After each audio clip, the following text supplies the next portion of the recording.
V knihe Zjavenie v 6. kapitole je proroctvo, ktoré popisuje dianie na zemi krátko pred príchodom Ježiša Krista.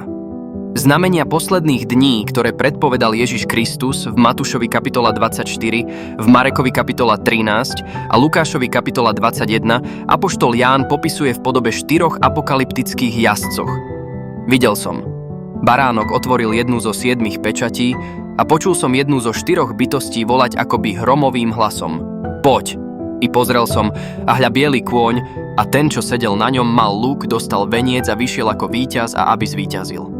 A keď otvoril druhú pečať, počul som druhú bytosť volať. Poď! A vyšiel iný, červený kôň, a ten, čo sedel na ňom, dostal moc vziať pokoj zo zeme, aby sa ľudia navzájom vraždili. Dostal veľký meč. A keď otvoril tretiu pečať, počul som tretiu bytosť volať. Poď! I pozrel som, a hľa čierny kôň, a ten, čo sedel na ňom, mal v ruke váhy. Spomedzi 4 bytostí počul som volať hlas.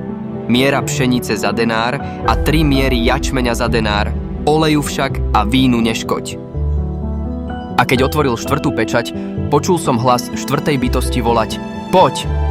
I pozrel som, a hľa plavý kôň, a ten, čo sedel na ňom, nazýval sa Smrť a za ním šlo podsvetie.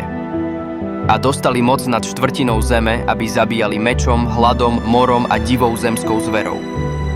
A keď otvoril 5. pečať, videl som pod oltárom duše zamordovaných pre slovo Božie a pre svedectvo, ktoré vydávali a kričali mohutným hlasom.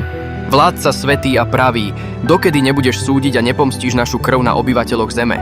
A každý dostal biele rúcho a povedali im, aby odpočívali ešte krátky čas, až doplnia mieru aj ich spoluslužobníci a bratia, ktorí majú byť zamordovaní ako oni. A keď otvoril 6. pečať, videl som. Nastalo veľké zemetrasenie. Slnko zčernelo ako srstená vrecovina a mesiac bol celý ako krv.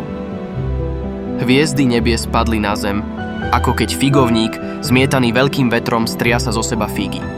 Nebo sa rozostúpilo ako zvinutá kniha a všetky vrchy a všetky ostrovy sa pohli z miesta. Zemskí králi a veľmoži, vojvodcovia, boháči, mocní a všetci otroci, aj slobodní sa skryli do jaskýň a medzi bralá vrchov a volali vrchom a bralám. Padnite na nás a skryte nás pred tvárou sediaceho na tróne a pred hnevom baránkovým, lebo prišiel veľký deň ich hnevu. Kto obstojí?